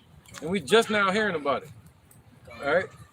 Surely he knoweth your inventions, all right, because the Most High's name is Yahweh, his son named Yahweh Shai. Is that he that have an ear to hear, let him hear. Surely he knoweth your inventions and what ye think in your hearts. Even them that sin and would hide their sins. See, even 2/3 of our people and Esau. All right. Therefore hath Yahweh exactly searched out all your works, and he will put you all to shame. Man. Even in on a broader scale, he the one who helping you build it. You know what I'm saying? You got the scientists together. Well, maybe we should. Lord say, well, how about you put it through this loop and that loop and that loop? You see what I'm saying? When it's all said and done with, and that's what's gonna cause the atoms to, you know, you know what I'm saying? He put it he created the smith to blow the coals and the fires. You see what I'm saying? When it's all said and done with. So surely he knows your adventures, man. This is Exodus chapter 7. I'm gonna start at verse 2. This is the Lord speaking to Moses. Thou shalt speak all that I command thee, and Aaron thy brother shall speak unto Pharaoh, that he send the children of Israel out of his land. And I will harden Pharaoh's heart, and multiply my signs and my wonders in the land of Egypt. But Pharaoh shall not hearken unto you, that I may lay my hand upon Egypt, and bring forth mine armies out of the land of Egypt by great judgment. So going off what the elder was saying earlier about how Yahushua is going to have to fight against drones and AI technology and robots, he's letting this place get built up, so that way he can I'm gonna keep reading. Like on the movie Predator. Come on. And the Egyptians shall know that I am the Lord when I stretch forth mine hand upon Egypt and bring out the children of Israel from among them, just to show his power, to show that he is, to show that he exists, Yahweh. So he has to create something that's known as power on the earth. You've been in school and stuff like that. You give a person a pass, but you ain't gonna get no points fighting him. So the Lord is lifting Esau up to get all the points. You know, he gonna get all the points because the whole world is looking at Esau sitting on the pedestal because he's positioned himself as being God on earth, and that's the focal point that the Lord wants to destroy. That illusion that he is God. So the Lord's going to step in as the true power, right? And show them what power really is. Because the power of Esau is deception. Right. Yeah, Yahushua is a marksman. He said he don't want to miss. He said touch work once. He ain't trying to do it twice. Right. Work smarter, not harder. Right. Everything we've experienced because of Yahushua, you only have to do it once. Perfection.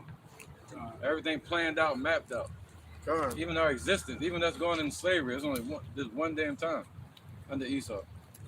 Yeah, he ain't make not a damn mistake. Right, man. Not a mistake the first. This is the book of Exodus, chapter 9 and verse 16. And in very deed for this cause have I raised thee up, for to show in thee my power, and that my name may be declared throughout all the earth. Oh, It was- yeah. And I brought it out because just like in ancient Egypt, the Lord raised up Pharaoh in Egypt in that power seat to be seen as this great and powerful nation, just to show his power in destroying them and bringing them down. The same thing he's doing in these times in this modern day Egypt, man. Put Esau in that ruling class seat, that power seat, made him to be the hammer of the whole earth, just to show his power in destroying them, man. And showing that they're not so great, man. And you know what's funny? To this day, they still give reverence unto Egypt and unto Rome and to Greece, and like, oh, they were such great empires and you know and societies. But yet at the same time, they don't put to the attention that they fell. Not only that they fell, but they fell by the power of Yahweh Shem Yahushua. They're just like, well, you know. Yahushua was showing us that he got the keys to hell and death. God. Change y'all red monkey asses up for 1,000 years. And this is the wisdom of Solomon, set on chapter 17 and 1. For great are thy judgments, and cannot be expressed. Therefore, unnurtured souls have erred. For unrighteous men thought to oppress the holy nation, they being shut up in their houses, the prisoners of darkness, and fettered with the bonds of a long night, lay there exiled from the eternal providence. Provisions. Yeah, providence means like what he provided. So basically, man, they're gonna be exempt, you know, from the Lord's from everything that the Lord has provided for the nation of Israel. When it's all said and done with, the unnurtured souls that basically thought to oppress the holy nation. When it's all said and done with, even going back to the times of Egypt. But even every captivity that we've been in, from the Greeks to Romans, you see what I'm saying, the Assyrian Empire, the ancient Babylonian Empire, all these Persian, the Medes, you see what I'm saying, all these places, you see what I'm saying, they're going to be exiled. You see what I'm saying, but 2/3 of our people, they still going to get the blessing on the other side. But they just ain't going to be able to be a part of the first fruits when it's all said and done with, man. I'm on. All right, this is the book of Isaiah, chapter 26, verse 4. It says, trust ye in the Lord Yahweh forever. For all in the Lord Yahweh is everlasting strength. It says, for he bringeth down them that dwell on high, the lofty city, he layeth it low. He layeth it low even to the ground. He bringeth it even to the dust. All right, and that's the kingdom of Esau. All right, the Lord's gonna bring down the kingdom of Esau, this wicked nation. All right, to the ground. It's not gonna be no more. All right, and that's where peace is gonna, regain back on the earth, man. You know, because we living in a polluted land. It's full of abominations, man. You know, but when the Lord comes back, the wicked is gonna fall and the righteous is gonna be lifted up, man. It's the book of 2nd Ezra, chapter 9 and verse 18. And now when I prepared the world, which was not yet made, even for them to dwell in that now live, no man spake against me. For then everyone obeyed. But now the manners of them which are created in this world that is made are corrupted by a perpetual seed, and by a law which is unsearchable, rid themselves. So I considered the world, and behold, there was pearl because of the devices that were come into it. And I saw it and spared it greatly, and have kept me a grape of the cluster and a plant of a great people, the first fruits. Let the multitude perish then, which was born in vain, and let my grape be kept and my plant, for with great labor have I made it perfect. So again, it's the Lord's doing, all right? It's the Lord who's building up the heathen, all right? So he can take it all, just like what the brother's speaking on, all right? And ultimately, it's the Lord that created everything, all right? Before man could even speak and say and speak against him. But that perpetual seed, Esau, Edom, all right, the ambassador of the heathen, the so-called Caucasian race, all right, he has put what? Deceit, deception out here, all right? And hoodwinked and beguiled the people. All right, to what? They believe the lie. Their fathers have inherited lies. All right, roughly paraphrasing.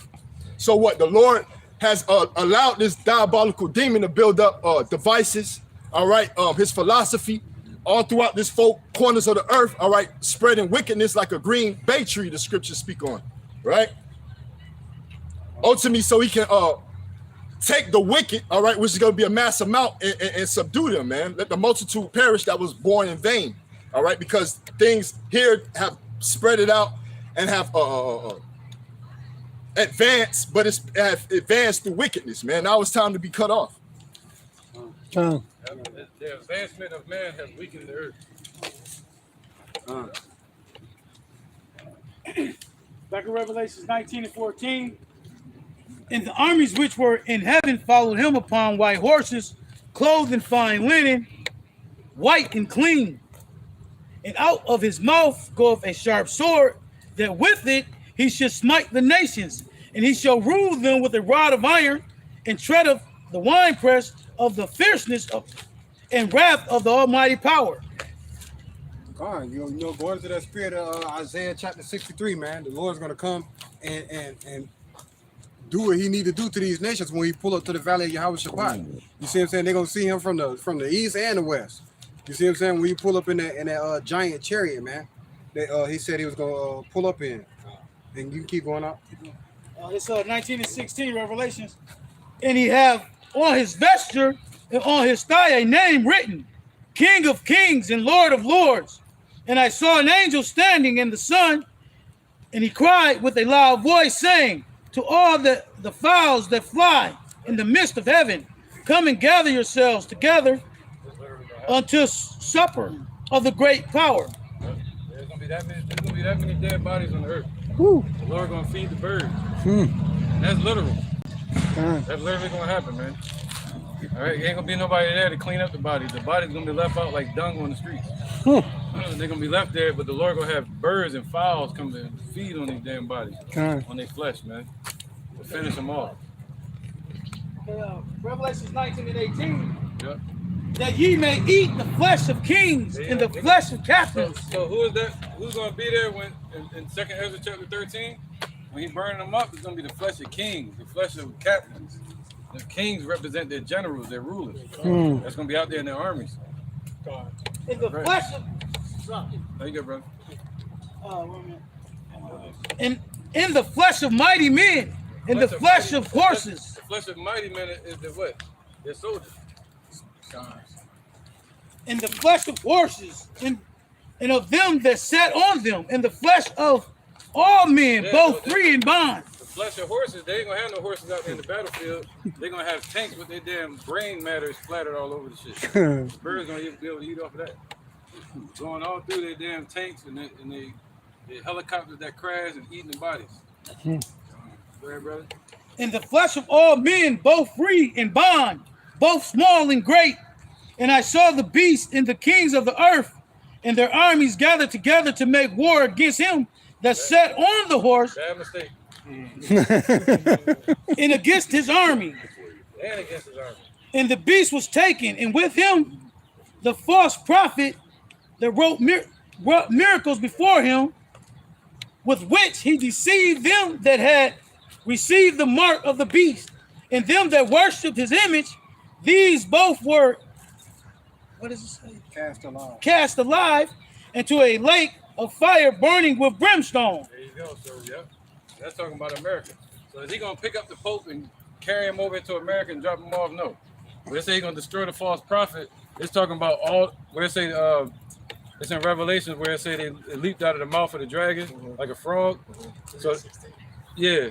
So that would be all the churches and everything that's connected to the Catholic Church that's here in America is going to be burned up. So all the religious sites, all their Catholic churches, you know, all the Jesuits, all the bankers, they're going to get destroyed that's over here. So he ain't going to go over there and grab the false prophet talking about the Pope and carry him and drop him in the fire.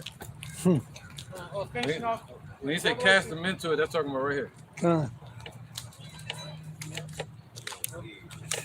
Finishing off Revelation 19 and 21. And the remnant were slain with the sword of him that sat upon the horse, which sword proceeded out of his mouth, and all the fowls were filled with their flesh. There you go, man. So, yeah, out of his mouth represents, that word mouth goes into the edge of something. All right, or the edge of a sword. They call that the mouth of the sword. So the edge of his chariot gonna be shooting out beams, man. Zapping these damn people, adding to the fire. The scriptures say that in Wisdom of Solomon 7. Somebody get that real quick? To be cast out of a stone bow. Wisdom of Solomon 11? 11 or 7? I think it's 11. Chapter 11. Yep. This is Wisdom of Solomon. I think it's down later on the verse. Chapter 11. Yeah. Cast out of a stone bow. It's 7. It's 5. Verse 5. No, 5 and 22. I got it. This is Wisdom of Solomon, chapter 5, verse 21. Then shall the right aiming thunderbolts go abroad, and from the clouds, as from a well-drawn bow, shall they fly to their mark. And the hailstone full of wrath shall be cast out of a stone bow, and the water of the sea shall rage against them, and the flood shall cruelly drown them. Right. So when the missiles, when the missiles getting shot off and hitting this place, the angels gonna be right there too, zapping this place. All right. Look at that. There you go. Revelation 14 and 10. It says Revelation 14 and 9. And the third angel followed them, saying with a loud voice, if any man worship the beast in his image, that's the same thing you was just reading down there. Worship the beast in his image and receive the MOTB in his forehead or in his hand, the same shall drink of the wine of the wrath of Yahweh, which is poured out without mixture into the cup of his indignation, and he shall be tormented with fire and brimstone in the presence of the holy angels and the presence of the Lamb. So they're gonna be right there dropping that laser on the ass. Right while the missiles getting shot off too. Fire and brimstone cast out of a stone bow. But these lasers gonna be shot as well-drawn bow from a cloud. So they're gonna be well-drawn bows. Lasers that don't miss their damn target. They ain't gonna be zapping the trees and zapping shit. You know, like they did in Maui, messing everything damn up. They're gonna be zapping people. Destroying idols, destroying missile bases. You know, turning this place into a lava pit. There's just a game called my children play, the floor is lava. Yep, that's what they're gonna do, man. So, yeah, it's gonna be War of the Worlds. You got it, bro. You can go ahead and close it out. This is Psalms chapter 9, verse 17. It says, the wicked shall be turned into hell, and all the nations that forget Yahweh. So as the elder was saying, with the right aim and thunderbolts coming from these chariots, you know, and zapping various places and things, setting this mug on fire for these missiles to come. But guess what? The Lord says the wicked gonna be turned into hell. They're gonna get destroyed. They're gonna be taken down. And all the nations that forget Yahweh, and these nations have forgotten who the one true power is. You know, you read the scriptures and you see that the Lord did many great things, and he humbled these nations, and they remember, oh yeah, you is the power. But they didn't forget, so the Lord gonna have to help them remember. So that's why it says these wicked gonna be turned into hell, and all that, and all those who forget the Heavenly Father. He gonna remind them who he really is. It's the book of Matthew, chapter 25 and verse 31. When the Son of Man shall come in his glory, and all the holy angels with him, then shall he sit upon the throne of his glory, and before him shall be gathered all nations, and he shall separate them one from another, as a shepherd divideth his sheep from the goats. And he shall set the sheep on his right hand, but the goats on his left. Then shall the king say unto them on his right hand, come ye blessed of my Father. And the Lord is doing that now. He's setting the goats to the left and the sheep to the right. And the goats goes twofold, not just Esau. That's talking about 2/3 of our people. And that goes in Amos chapter 9, where he's doing the sift. He's sifting some out and sifting some in, and keeping the gold and keeping the corn. All right, and getting rid of the dust and the dirt. All right, so he's gonna push them to the left-hand side. He said, I will number you to the sword. He's gonna number you with the wicked if you have the 2/3. If you have the goat, Esau, the Caucasian race. If you following after them, the Billy goat, then you're gonna get destroyed. All right. That's it on that out? All right, man. So that was a lesson, you know, realm against realm. You know, we in a point of time, we coming to the time where the Lord, the Spirit is about to overtake the earth. You know, He's finna rouse up the Spirit in the 2/3 and the wicked and cause them to just go crazy. Maybe October 4th. You see what I'm saying? So He said, you know, even when we see part of these signs past, the end is not yet. You know, the main prophecy we're looking for is Revelation 13 and 16. Once they do that, that's when the Lord said, look up, because your salvation is closer to when you first believed. You know, it's closer at that point. And I mean, any day, once they push that on everybody and they make it mandatory, once they kill a lot of people off, you know, with this next phase they're about to go into, allegedly, man, and they begin to push their real agenda, Revelation 13, 16, that's when we look up, and any day after that, that's going to be our beginning, man. We just now getting, you feeling that revived energy like Elder Yaquab used to talk about in his videos. How he felt young. He was in his 70s, and he felt like a young man. You should be feeling that now as we get closer to the end. You know, not getting all grumpy and cranky and stuff, you know what I'm saying? And just out there hooting, hollering, and yelling. You know, you should have some type of joy about your sense of joy. No, not only that we're going to have people enslaved, but that our names are written in heaven. You know, and it's us. That's going to be peace. It's going to be peace, man. I get chills thinking about it because we thought that we was at our end, man, as a nation. All we think about is living and then dying. That's it. But we had our beginning, man. Thousands of years. The earth been around for over 14,000 years, and we just now beginning to live. You know, and we at their end. So, it's the prequel. Man, we pray this lesson was edifying. You know, once again, we want to give all praise, honor, and glory to the Most High and the proper names in the Paleo Hebrew tongue.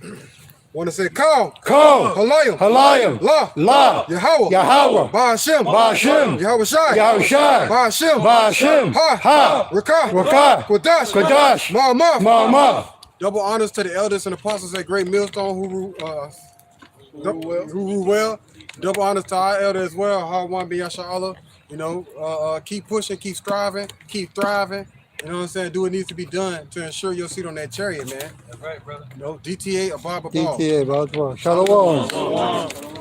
Shalom. Hey, You got it, bro. I can't see. Time out. No, I can't see that. I feel like I'm beginning to ring with. Oh, yeah, pretty cool.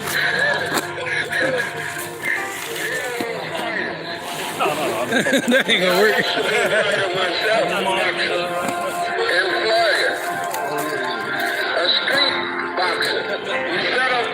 Yeah, this is Elder Yaquab speaking. I got the main part on there. We say